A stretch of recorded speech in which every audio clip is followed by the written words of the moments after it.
Hello, and welcome to the Craft and Calling podcast. I am so thrilled that you are joining us today. My name is Christine Marie, and I am so honored to be joined here by Adam Swauger. Adam, thank you for joining us today. You're the co-founder of Reconstruct Consulting Group. I actually just spoke with your co-founder Mateo a couple weeks ago, and we had a wonderful conversation. And I'm so excited to be chatting with you today. When we were just getting started, you brought up the fact that if I had one thing that I could convey to folks, which is what we're going to be talking about today. But the one thing that you have to give is actually a core part of what constitutes being a leader that I don't think anyone I know of that I've listened to on podcasts talks about. And yet you're working so closely with businesses and bringing clarity to the chaos and also working with leaders to really help them gain the mindset and almost like the inner being in order so that the external outer doing is a reflection of the direction that they want to go. And so you're really working with folks on the inner level to then ensure that their business is a reflection of that. And this piece that you said that is missing, frankly, in so many conversations. I'm just really honored that you would be willing to join us today and talk about that. So thank you. Yeah, it's my pleasure. I'm really glad to be here talking with you. I'm so excited for this conversation, Adam. I would love to just give a little bit of context. We're going to be talking about what does it take to really be a leader that it's like the leader of leaders. You're actually leading leaders. And so we get this window into your experience, both working with many leaders, but then also your own story and your own transformation. Um, and that thing that is necessary to really help leaders get to that next level. Before we get to that point, can you tell us a little bit about you and your own transformation that's positioning you today to help the men that you're helping? Yeah, something that comes to mind when I think about introducing myself is I've sat in rooms and introduced myself as, "Hi, my name is Adam, and I'm an alcoholic. Hi, my name is Adam, and I'm an addict. Hi, my name is," fill in Mm, the blank. I've introduced myself to a lot of groups of people as a patient in psych wards, where connection has been made with people through how I identify in a moment. And mm, that's looked different through all the years of my life and all the experiences I've had. I think ultimately, if I were to say, like, "Hi, my name is Adam," now I would probably, if I had to sum it up, and my identity now would be, I'm a child of God. And that mm. has looked all kinds of ways in my life, and a truth that I've been anchored to at times and I've drifted far away from at times. Um, Yeah. but you alluded to kind of a message if I had one thing to impart, and it would be summed up with this study that I heard about. I don't know when I heard about this, maybe 10, 15 years ago. But a study that was done in the 50s. I think the scientist was Richter. I think his last name was Richter. But he did this study with rats, and he was one by one dropping rats into these little glass cylinders of water, and they had no way to get out. They couldn't claw their way out, and basically let them drown. And the study was to see how long they could tread water, how long they could survive before they just gave up and drowned.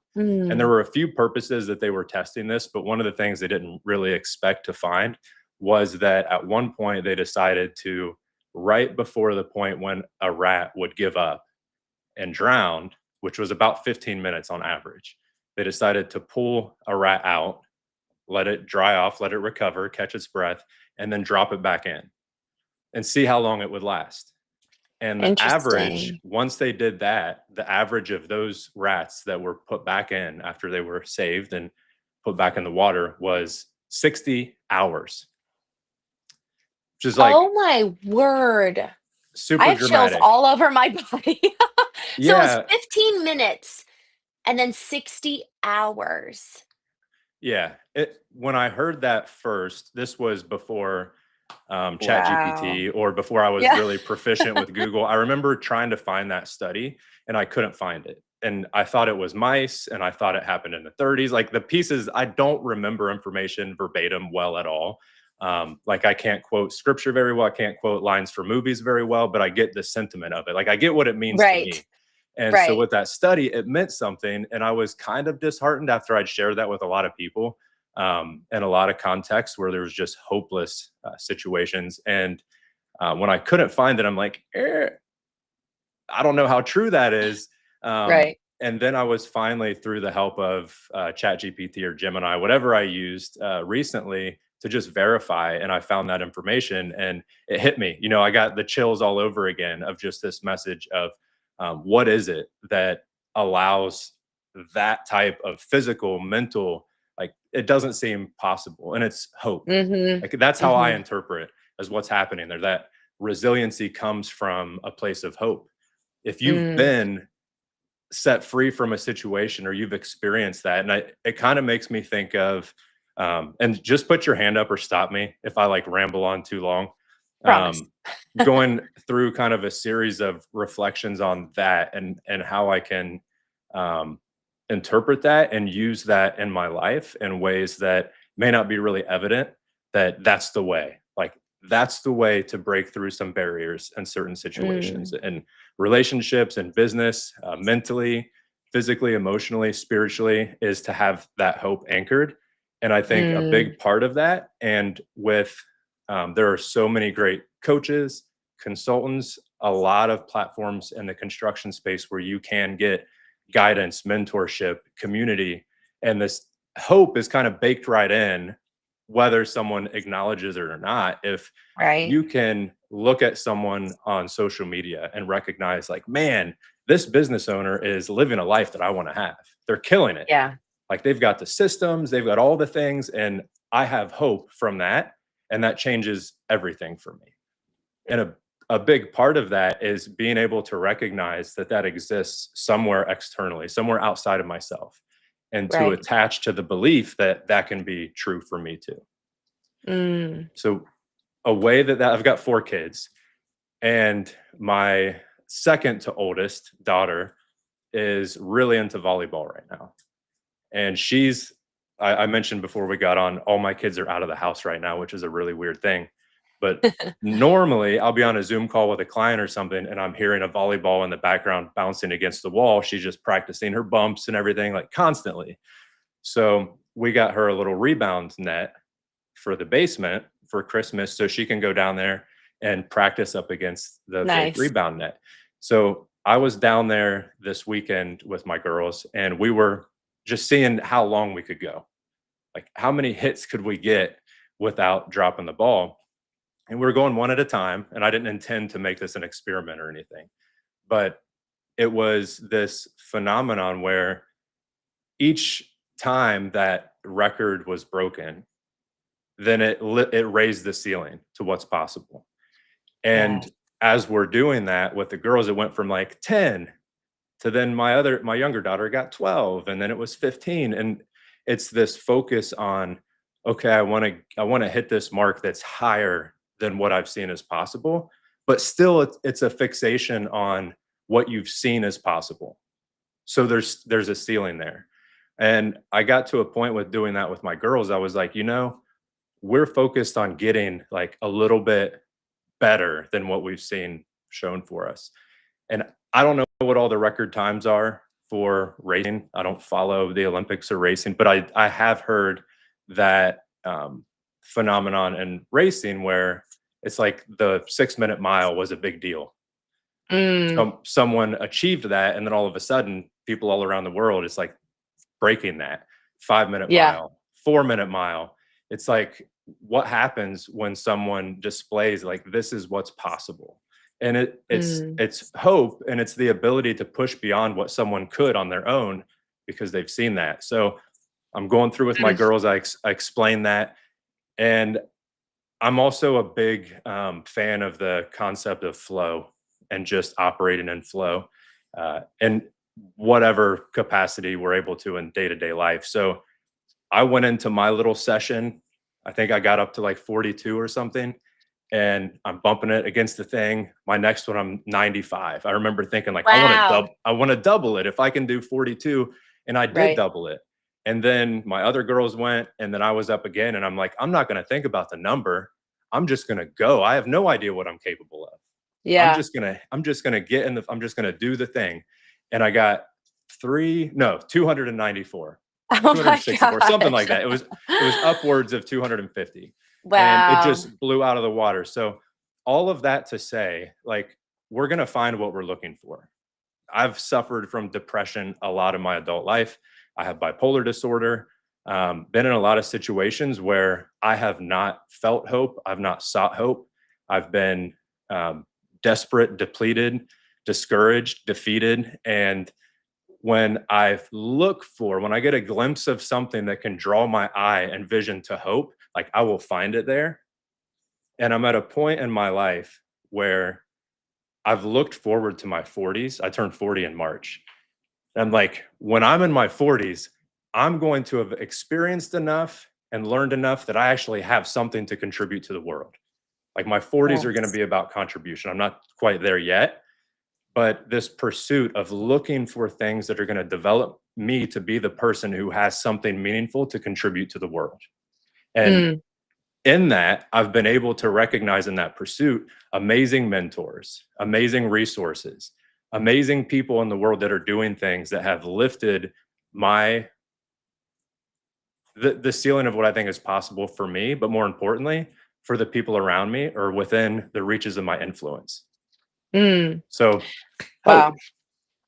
Hope, the best of things. Man, Adam, I'm so grateful. Thank you so much for sharing this. I mean, even just the way you opened it, it was so honest. And it's easy, I think, for a lot of us to hide what thing frankly we would constitute perhaps as skeletons in the closet rather than recognizing they're a part of our story, and frankly would we even be the same person without them? It's a total reframe on the experiences that have gotten us to where we are today that frankly a lot of folks probably need to know and hear, because if we're on the other side, or even if we're not done, even if we're just in the process and in the pursuit of it, I think hope comes from this is interesting. I'm curious to hear your thoughts. Raising the ceiling by way of our own, what can I do? How can I beat my own record, my own time? Okay, look also. So the second way that hope comes is through looking at other people, how they've raised the ceiling. And then perhaps even a third way is look at them just in the pursuit of something Mm, different, something better. It's like the yeah. process, because it's so easy. Frankly, I'm guilty of this. And I think a lot of entrepreneurs is I'm guilty of wanting just to get to the destination, wanting just to get to the outcome, rather than honoring the process and the cultivation of ourselves as we get from point A to point B. And so I'd love to hear you talk a little bit about that in between process. Yeah, I think there are all kinds of inspirational posters that have cliche quotes around a lot of this idea. That's probably Mm, developed a lot from maybe the 80s and 90s until like the 2000s, where it's less about being on top of the mountain with the flag in the CEO's office and more about that climb and that journey. And we think a lot with the work that Mateo and I do, and as we've helped develop each other, and like what this looks like to grow is sprints and periods of we're getting to the next base camp and the next level of stability. And there is an element of arriving or achieving or something in that process, because we all know there's none of that sensation of fulfillment or achievement um, in a complete form ever.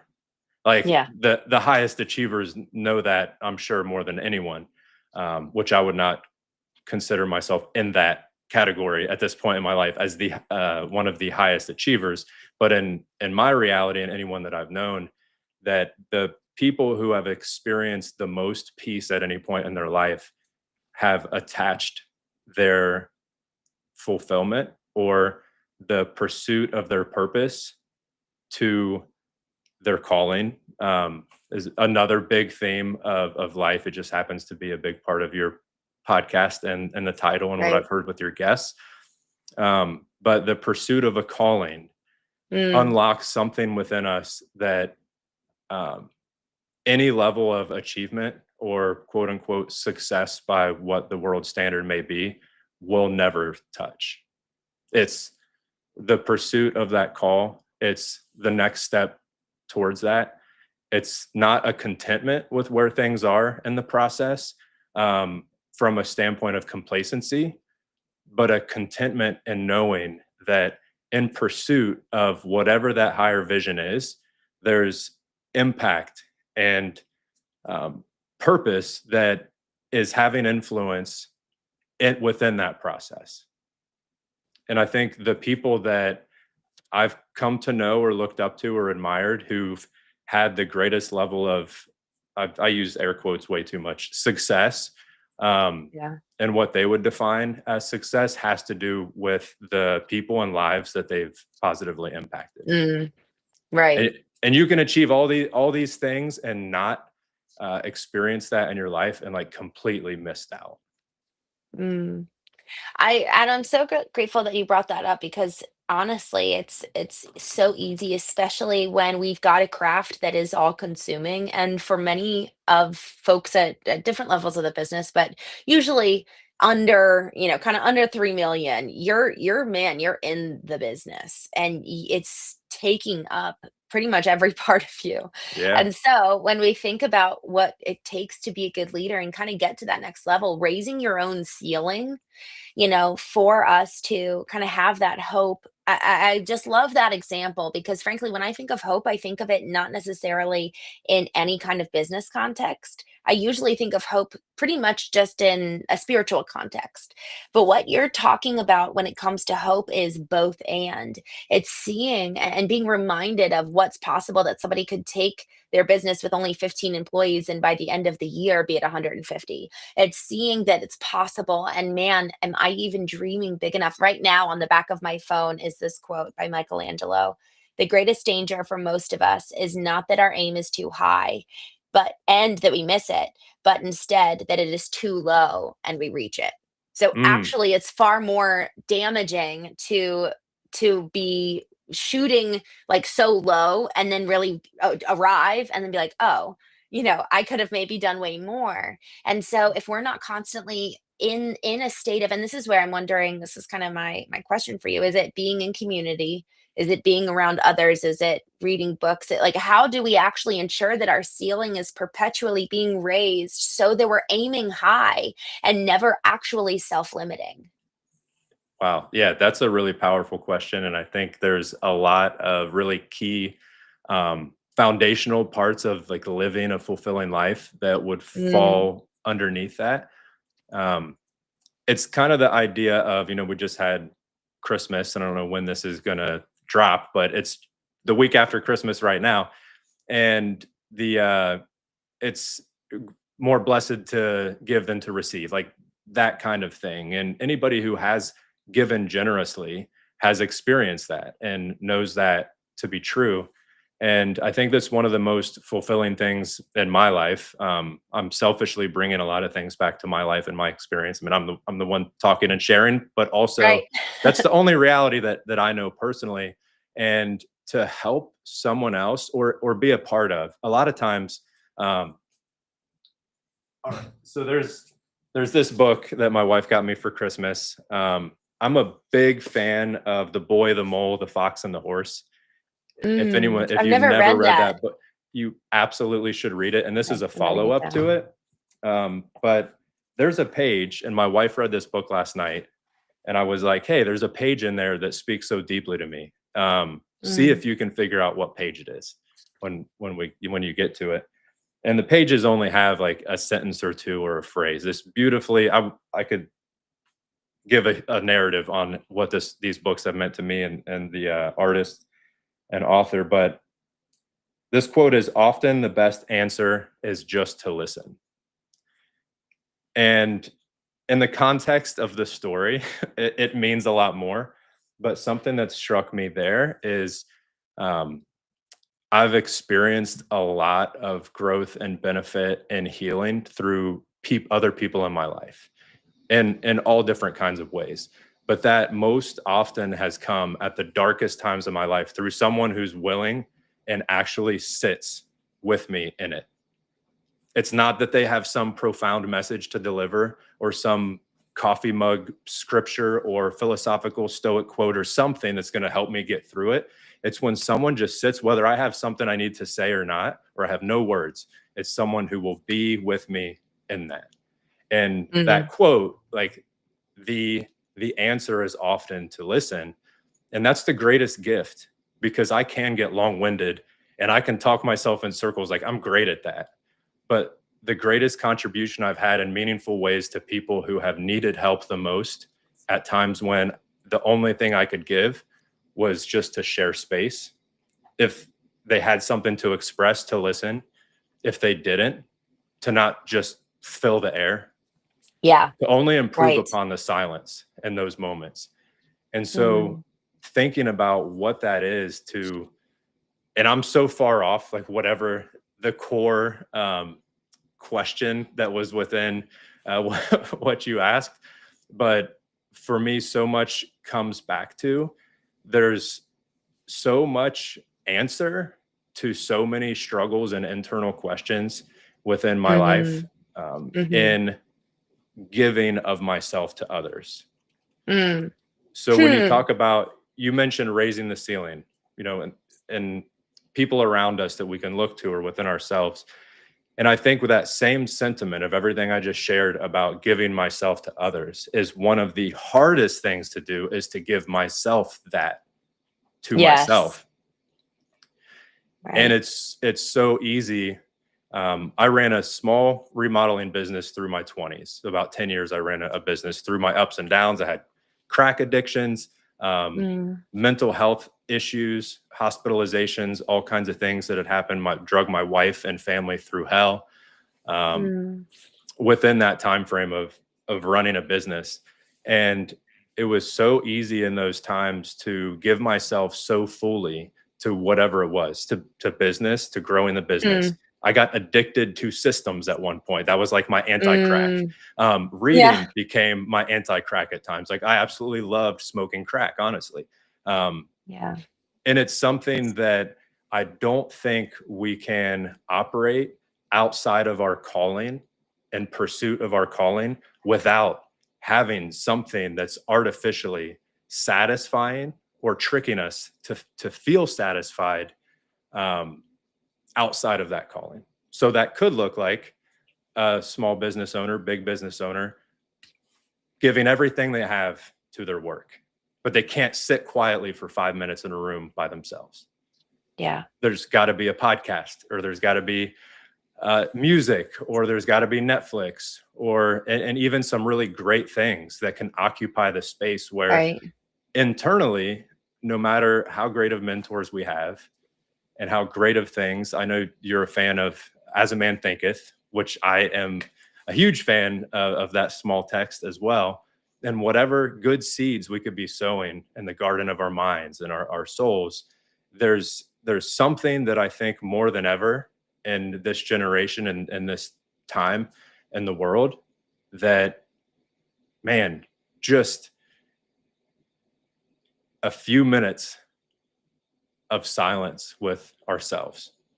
And there's so Yeah. many apps now around mindfulness and meditation. Like there's a huge culture and subculture right now around all of that, which just goes to show how difficult it is for us naturally to find that space. Um, that I think it's people would say like we can't pour from an empty cup, if you've heard that term before. And I think Right. you can. I think you can give something meaningful and transformational to someone while lacking desperately things that your soul requires for you to be healthy. Wow. I believe that to be true, but I think it's impossible to leave, to me, what matters more than anything else of what I leave behind in this world is Mm. what I've developed within my children. Yeah. And I don't think that I can have the maximum uh, impact for them, for their development, for them to pursue their callings and live in the fullness of who they are as children of God, if I've not embraced that identity myself. Yes. Maybe a friend or someone that I go to church with, or a homeowner that I work with, maybe I can deliver something that's a great gift of hope and freedom and all of that to them. But I don't believe truly we can to the people that are connected to the core of our being without finding that place within ourselves. Mm. I'm so grateful that you led with listening because to be honest, when you first started, I was thinking of having someone else listen to you. But you expanded from there, it's us listening to others, and frankly, we learn a lot in that process, but also listening to ourselves. You ended there, Adam, and that is so incredibly important. I just want to drive this point home because I have seen a radical change in me every time I move through the elimination of inputs. It's almost like an intentional practice to sit in quiet. It doesn't come naturally. It's actually more natural to reach for my phone than it is to not. And so I have to actually disrupt my patterns and ways of doing life in order to Right. kind of go to that inner place. And in that process of listening, man, to your point, there's so much for us, both in somebody else listening to us and allowing us to kind of talk it out. You shared though earlier while we were in the green room that you actually do really well writing. And so another way to listen is by writing down what you're hearing and just kind of allowing it to come forth. And so there's this biblical story of a woman who really wants a child, and she's praying and asking God, and nothing, to no avail. And finally, she's kind of reached her limit, and she actually goes to the temple. And in the biblical text, there, this is the time where you had to kind of physically go and pursue. Mm. God's presence was contained in this building, and so she goes. And there's a verse that says she poured out her soul before the Lord, and then He answered. And it's almost this act of pouring out and getting everything out that's in there. And then we get to examine, oh, I didn't even know this was inside me. And therein may actually lie either the problem that was getting in the way. Maybe there was a mental block to us being able to surpass that to that next level. I know that there's a lot that comes from the mental block surrounding finances and actually being able to get to that next level financially because of how we were raised or what we witnessed happening in our childhood. So, what pours out of us could very well be the answer or could be the problem that we can then work through. And Yeah. so I'm so grateful for, we're talking about how do we get to that next level? How do we raise the ceiling? Listening to ourselves, getting someone to listen to us and help us also kind of pick apart the pieces. So, man, brilliant answer. And I'm so grateful for that. And Adam, in terms of even just questions that people can ask themselves as they listen, what's a process that someone can take themselves through? I've got my own little process on a day-to-day basis, but what's a process that you encourage folks that you're working with or that you do yourself to listen? So you had, I'm going to butcher his last name, but you had, is it Mike Abramowitz? Yes, Abramowitz. Yeah. Abramowitz. I absolutely loved everything that was a part of that dialogue you guys had. And I would say, to answer that question, like, go back and listen to what he said about those prompts. It's so simple and beautiful. What I would probably say after, I would say, go back and listen to that and follow that process, is that it's not one size fits all. And that's something that I've been a part of masterminds. I've been a part of a few like really, really powerful men's groups where we're intimately connected and we're going through these disciplines. Part of that is journaling in these different ways and accountability and goal setting, all of these things. And what I've come to realize for me personally, and people that I've been involved with who are on this journey of personal growth and development, business growth, and developing their culture and their leadership, is this idea that it's not, there are principles to it Mm, that are key, but the recipe can be a deterrent from mm, experiencing progress and really attaching to a meaningful personal discipline that could change your life. So an example is, if someone suggested to you, like, I'm a journaler, I've got like a, a lot of journaling, because for me, I struggle to think linearly with all the things that are really deep and meaningful and matter. Like, I really don't care about talking about shallow things, thinking about shallow things. Like, I don't care about the football games that were this weekend. Like, I don't care about those things. But the deeper stuff for me personally, just doing more of a stream of consciousness journaling session at times is really, really powerful in what I need. At times, journaling through prayers, at times, journaling through a very specific recipe for goal setting for a quarter. and it's all Mhm. designed and intentional around like this pursuit. So there's probably 10 or 12 different types of that exercise of sitting quietly with myself and processing through my thoughts through writing, that Mhm. for me, that I've learned through seasons, like, okay, which is Yeah. proper. It's like a tool belt.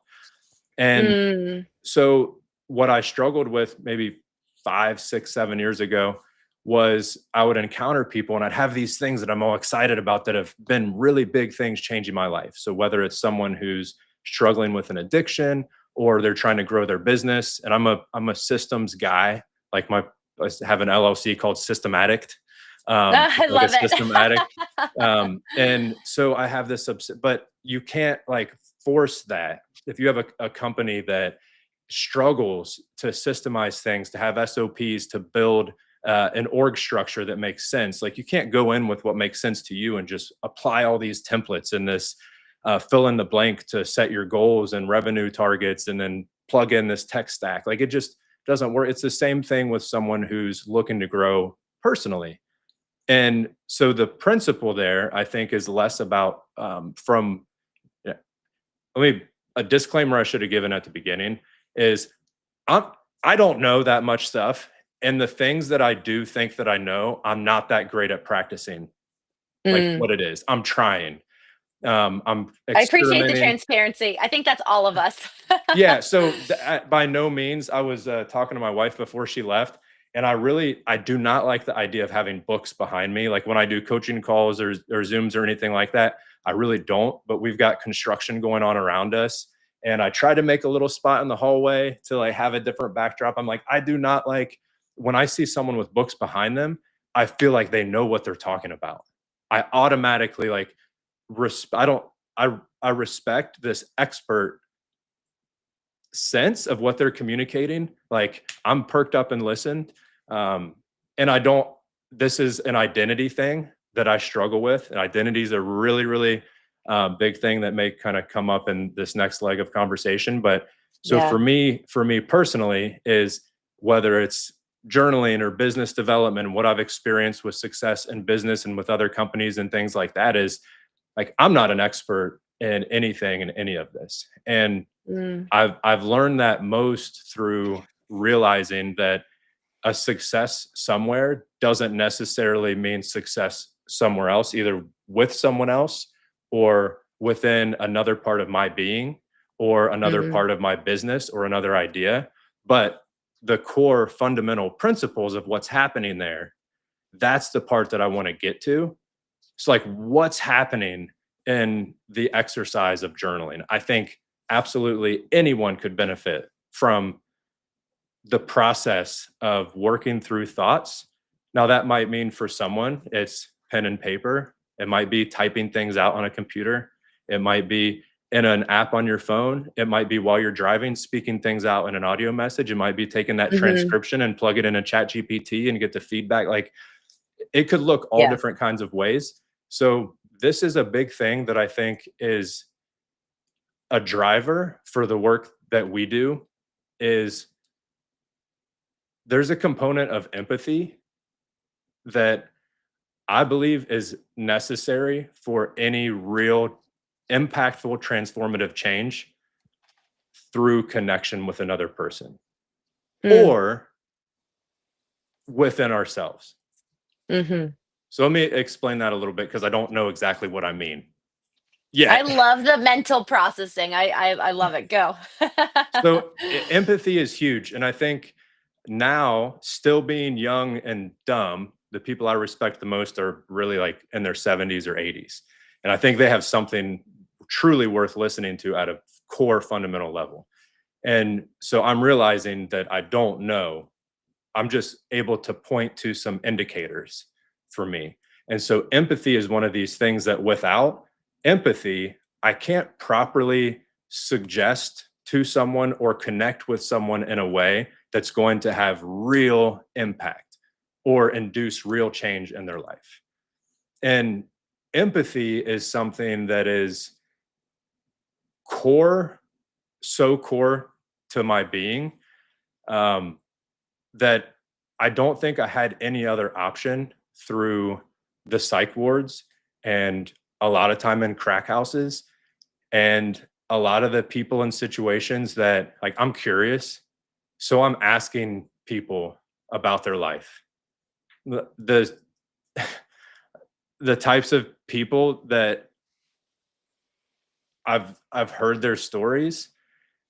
I came to realize I was 22 the first time I remember having a conversation with a homeless man that by the end of his story, I realized, and I've said this to my kids, I've shared this. Anybody who knows me has heard a version of me, this moment of realization for me in that moment, that if I were this man, if I were this person born where he was born, to the family he was born to, and the situation he was born into, and the house and the neighborhood, went to the school, worked the job, had the marriage, had the divorce, had the kid who killed himself, had Yes. all of these things that happened in that Wow. very moment that I'm here with this man presently.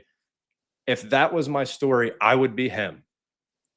I would Mm, be looking the way he looked. I would be looking at the world the way he's looking at the world. I would have the feelings that he has, the thoughts, be taking the actions that he's taken in his life. Like, in that moment, I lose the ability to judge anyone that I would ever come in contact with that's a human being in my entire life on the face of this earth. Because with that awareness, how could I judge someone? And I can struggle with this. It doesn't naturally snap into, like, I see someone doing some crazy thing or someone breaks into my car and I'm like, man, I feel the emotion of that thing. But if you get to know someone's story, it just makes sense. It just makes sense. And you're never going to know someone's entire story, and you're never going to be able to replay your whole entire right. story to yourself to the point that you have total understanding of what the hell's even happened in your life. That at any Right. point you feel like things are just deconstructing. But if you exercise a degree of empathy, which I'm tying this around to this journaling piece, is a way of understanding yourself and your story. There's a part of reflection that's necessary for someone to have the empathy for themselves, Mm, to be able to not judge themselves, in a way to be able to live in true identity. mm, Because otherwise, we are to ourselves filling in all the blanks of what we want to be mm. without recognizing the delta between where we are right now and where that is. So, Wow. the empathy piece, as it relates to anyone else, is if I know enough about someone's story to understand the way they think, their psychology, like what would really work for them, that's a part of the coaching that we do. Is we really need to get into not just understanding the P&L and the balance sheet and seeing Right. someone's tech stack and getting their org chart filled out, and like what's your sales process, like all those things are really important. That's a big part of the identity of, like, what is this company right now, the Mhm. culture of the company, the mission, the values, like all the EOS stuff is like really core and important to understand the identity of the company. What does that look like for the person running the company, for the leadership team, for all the way down to the grunt guy, the runner who's running around? Like, ultimately, there's a degree of empathy that I think for any real impact, this only matters for a company or an organization that wants to have a positive impact in the world. Because you can grow and scale an amazing, successful company and sell it to PE or leave it to your kids or anything like that and miss this whole piece. Like, it's not Mm. necessary for success in business or success in a sports team or whatever. But my experience has been, and like I have sought counsel from a lot of mentors that are like the authors of the books that I've read over the years. Um, People in my life that I've been able to look at and see, at least for me personally, the life that I want to live is not the bottom line or the top line or like any of the lines in revenue or profit or anything like that. Those things are an amazing vehicle and give the ability to do things that matter. Like, a business is a thing to steward. It's not a thing to hold identity in. Right. And so Wow. this empathy piece for me has put me in a position, first off, like, it's really hard to have empathy for myself. It's like a strange concept. But if that's a reason to journal, it's easier to journal. If I can understand why empathy is important for me to operate and live in identity, and empathy can be achieved through some certain practices like journaling, it makes sense.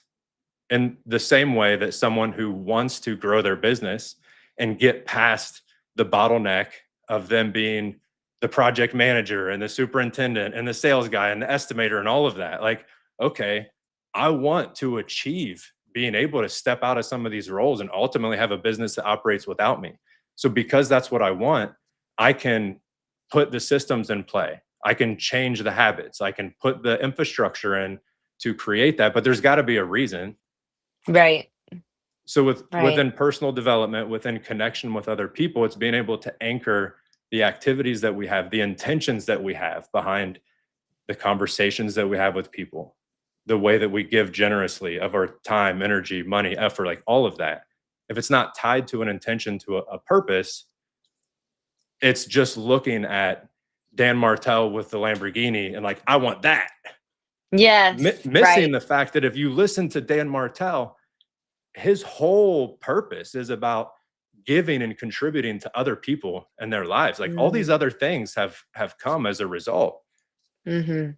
but it's not the pursuit of those things in and of themselves. Mm. So good. It's just so interesting, when we think about the whole purpose of this podcast, examining the craft and how to hone the craft, build the systems in place. Our calling, what is our calling? Having a really clear why, to your point. When we look back at the end of our life, we look back on the legacy of every single day lived, the amalgamation of that into what is the legacy. And we're writing our legacy every single day. Mm, And legacy is, yes, the money in the bank, that has direct tie to the craft, but then it's also so relational with ourselves and also everyone around us. You were talking about our families. So many of us, that's our why, and yet they're the ones that get sacrificed on the altar of the craft. And right. so it's so critically important what you're talking about, because if we're not hyper clear on what our why is to begin with, it's going to end up kind of getting faded into the background of the noise. And Yeah. because it's so much easier, I was talking with someone the other day, and we were identifying just how it's so hard when the benchmarks of success relationally are very, very blurry. Mm, Whereas the P&L, that's very easy to see. Oh, I'm being successful. So we have to intentionally create those KPIs, key performance indicators of relational success for our child that's learning to walk. So what does connection mean to them when they can't talk back to me, really? It's just like it's yeah. it's it's kind of the deaf and dumb relationship at this point, because it's just we can't get anything. So what does presence look like in that regard? Mm, And also with our partner. What about our mom and our dad and it's just all of a sudden now it expands outward. And so I'm just so grateful that you brought up the empathy piece, because man, once we remove judgment, you said earlier that you're so curious. And I've had a couple folks, who are in the nine-figure realm that I've had the opportunity to have on the Knowing podcast, and both of them, like, they talk about curiosity as a core tenet of being successful. So, we're talking about hope being a core tenet of being a good leader. But man, you can't actually get to the point of hope without first being curious about mm, what is the ceiling that you've been able to raise. What is your experience? There's a curiosity that then leads to empathy, that then leads to hope. It's like maybe curiosity actually is the very first step. But actually, to your point, and this is where I'm just riffing here for a moment, perhaps empathy is the first step to get to curiosity, because otherwise it's just going to be judgment. And so mm. perhaps empathy is the first piece that allows for curiosity, that gets us to hope so we can raise the ceiling. Yeah. I man, I think there's a strong relationship between personal suffering and Mm, empathy. mhm. Um, as you're saying that, I had a few different things flip through my head that just the relationship between some of these things that.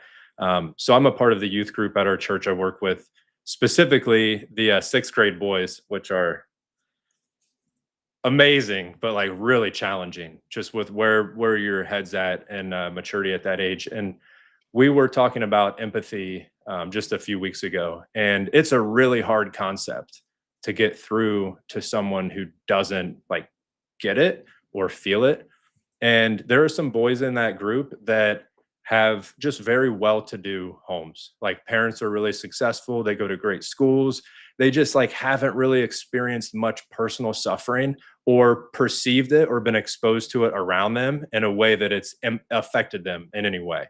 And there are a few boys in there that have had deep traumatic experiences. One boy lost both of his parents within the last 18 months.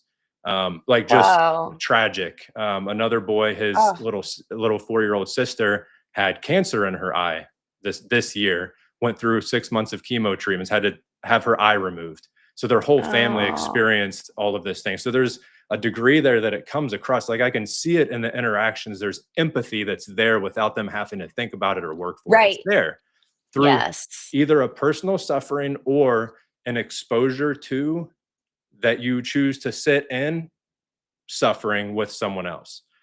Um, I think again, like all of this, I've fail miserably at most of the time. Like I'll get these glimpses of success in these areas. One of the things that you mentioned, like presence, you can't be curious about something if you're not present in a Mm. moment to Hmm. recognize that. I was in a group of guys yesterday morning, and one of the guys is talking about he like really struggles to just sit and be quiet with Mm. anything. He's like his mind starts to go.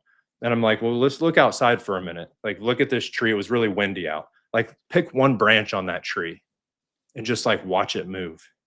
And like as soon as you start to lose your focus on that and you start to think, well, look at one leaf on that tree, like watch it move. Like you start to tune in to what's happening outside of yourself. And this has been one of the greatest struggles of my life with depression, with addiction, with all the things that are self-serving, self-focused. Like the object of my Wow. pursuit terminates on me and my own satisfaction or my own internalization of the experience I'm having in the world. So depression, anxiety, all these things, there are chemical things going on. Like I do not discount the struggles of, like I said, I have bipolar disorder, of mental illness and all of that. And but there's a great responsibility that we can and should take, a stewardship over our personal lot in life, whatever that is.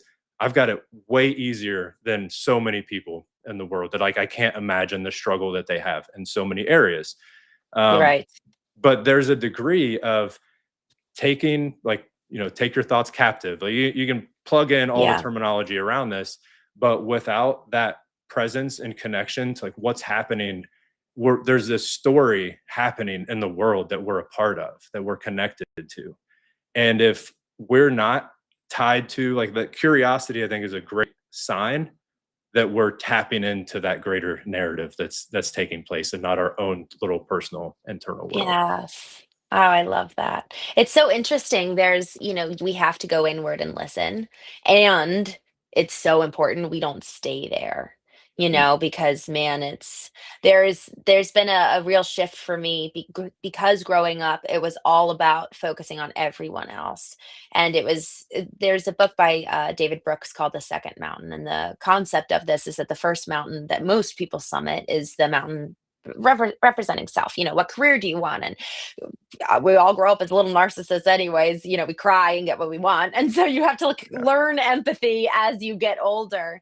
And technically, kind of once you've reached this point of either suffering or you've really cultivated yourself, and frankly you find that your own singular pursuit is not going to be that which brings the greatest amount of fulfillment, then that's when you kind of move to the second mountain, which is the mountain of community, and looking around you and seeing, man, there's so much more purpose out there.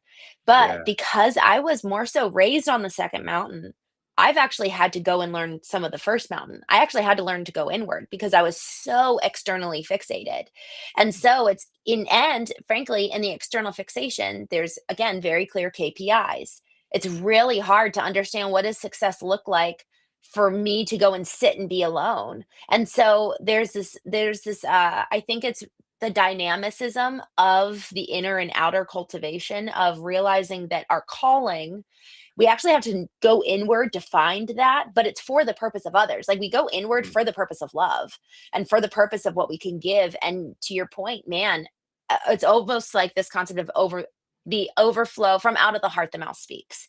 And you shall see a good tree by its fruit that it bears. And yeah, so it's really the both and I'm so grateful that you've talked about both pieces, because you're right. If we were to just stay inward, man, where it's going to be nihilism or narcissism or something in between. And yeah, so to then kind of get to that second mountain, and whether you started on the second, you have to go to the first and then go back to the second, or wherever your journey has been, it's so beautiful when you kind of see how you're just a small piece in this grand and beautiful picture. Even with our business, why are we doing this? What is the purpose? And think of all of the families that we're serving, both internally with our team, but also the homes. Like my family's painting business, we physically go into people's homes. So yeah, what is the environment that we're bringing into this place? There's such an opportunity to bless people and love on people in so many different ways, and paint their house. But there's just a real stewardship, and I'm glad that you use that word. I'd like to, and I'm mindful of the time here, Adam. We 51 minutes just breezed by. I'm like, oh my gosh, how did we talk for all this time? It felt so quickly. I would love to talk about identity if you're open to it on a part two, because identity is something that, especially in the age of AI, in the age of phones and just constant stimuli, I think we really forget who we are. And yeah, so, if you're up for it, love to have you back on. absolutely. Can I share one Okay, one other thing? please do. That I just felt like kind of compelled. I don't know. Maybe there's a person at a point in time that would hear this and take something from it. But my daughter, my oldest daughter, she's 16 now. But earlier this year, she attempted suicide. And Oh my gosh. up up until that point, it was a rough year. The last year has been a rough year in a lot of ways. In a lot of ways, I had no idea how rough it was for her. Um, there's a page in the book before the one I just showed you, the original, the boy, the mole, the fox, and the horse, where the boy asks the horse at one point, "What's the bravest thing you've ever said?" And the horse says, "Help." And there's something Chills. to business owners, especially. So just imagine you've got someone running a painting company or a remodeling company or whatever, and you've got a team, big team, small team, whatever. But you're in this. There's nobody else. Even if you have a partner, there's something about your experience that you've got that you can't necessarily open up fully to your team. There's a part of leadership that you kind of have to take the burden and the internal burden. A lot of guys, and I used to do this, is would be go home and I'm kind of like putting all my business struggles and have a homeowner who's making a fuss about something and this guy didn't show up today and all of that. And I'm like, that's not the place in my home. Like they're a great therapist, like all of these things. So I think with someone, and especially the type of person who's going to an entrepreneur, someone who's going to run and operate a business and seek to grow it, there's this courage and boldness that allows you to be successful and grow, but it also keeps us from not even just asking for help when we need it, recognizing when we need help, and Mm. have even having someone or someone to ask for help, but also recognizing the people that matter most in our lives. You mentioned the KPI. This is something that hits really deep to me. Is business was going great up until and the point where my daughter attempted suicide. And when she comes in our room freaked out that she doesn't want to die after she downed a whole bunch of my psych meds, and I'm then taking my daughter, I had no idea the degree that things had progressed in this destructive way in her life. And I'm helping clients, I'm doing this work. The numbers are looking great. The bank account's growing, like things are happening. But I'd missed all kinds of key performance indicators in my home. So Wow. I'm in the hospital and then visiting in a psych ward for a week after. Like I don't care about the business, Yeah. at all. And in those moments, I have a choice to, in my own personal world, is to operate from this vulnerability of this is what's happening in my reality right now. Ask my client, I sent an audio message and sent it to all the clients and said, this is what's going on in my world right now. Can you pray for me? Like, I can't, it doesn't help me or anyone else to have it all together. Like when I don't Mm, have it all together, right. and a struggle, and this is the thing that I'm most passionate about and love about the work that we do, is we are a place. Like we use AI, we have systems, we have this stuff for how we impact and we work with people to grow their business and systems and development and culture and all of that. But ultimately at its core, when I'm getting a text from one of our guys, one of our clients, that it was 11:58 Christmas night, I see this text in the morning that I've never been this present with my family. Like the struggles that he's gone through in the last 6 months and this journey he's been on. And it's just, that's the power of creating a space where someone knows, like, if I go to that space, there's someone there that will listen, Mm, to have a space to even go to, whatever that looks like. And then mm. growth happens from that place of stability and Yeah. safety. Yes. Wow. Thank you for sharing that. That was how's she doing? Phenomenal. She Oh, got, that was in Adam. February. She got, uh, Wow. she gave her life to Christ and got baptized in May. She's shared her testimony with Oh the my church and with gosh. people that she's had an impact. We've grown. The whole dynamic of our house has changed. If, and you can look back and see things, and I go through this with clients all the time and with close friends, that if you go back and I love documenting. Mateo Mm. used to get on, like, not get on me, but he's not a documenter naturally. And I absolutely am. So our client journeys and everything like that, it's like there's documented a screenshot for everything that's said that was powerful. Like in all of that, and that story is the power there is to be able to look back. It's one thing to share our testimony. And I think people in the faith hold a lot of weight in sharing your testimony, but there's a power in understanding the faithfulness of God and the trust of timing and sequence that things happen in life when you can look back at the things that led Mm, up to what's happening in our world right now and my daughter's world and the struggles that were necessary.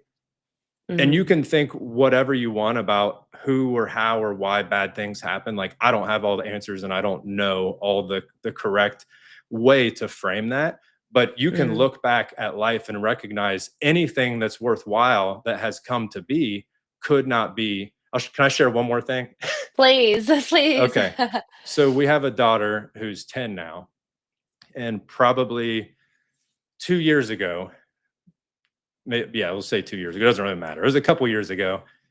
She came in our bedroom and said something that like floored me.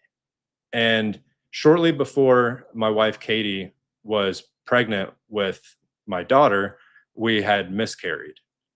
And that was a really painful time for a lot of ways. I was had one of my crack stints around that time where I was living very secretly hard, and thought that had something to do with this, like the way things progressed and some of the trauma in our life and all of this. It was a very, very hard and difficult and dark time then.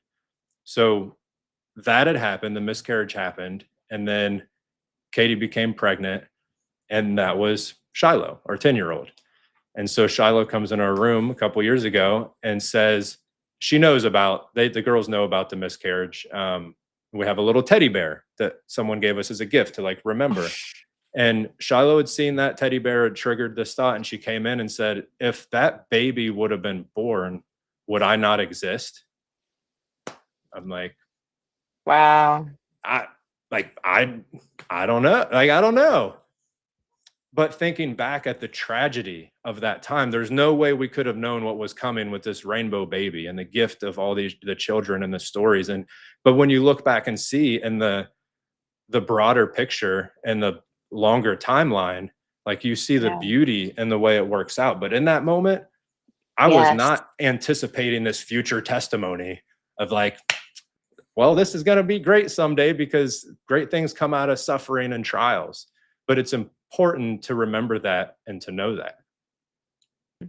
Wow, and hope. Hope is on the other side of that Yes. and can get us through. Adam, thank you. Thank you, thank you, thank you. I'm so excited for part 2. This was so, so encouraging, and, I'm grateful for you. Thank you for sharing your story, y'all. Even those listening now, I'm just I'm reminded and heartened, our story needs to be shared. It really, really does. There's so much for other people to gain. Talk about hope, right? We actually have the opportunity to give hope to others by sharing our story, and hope is the best of things. So, Mm, thank you. I'm so thank grateful you for you, so my much. friend. I'm excited for part 2.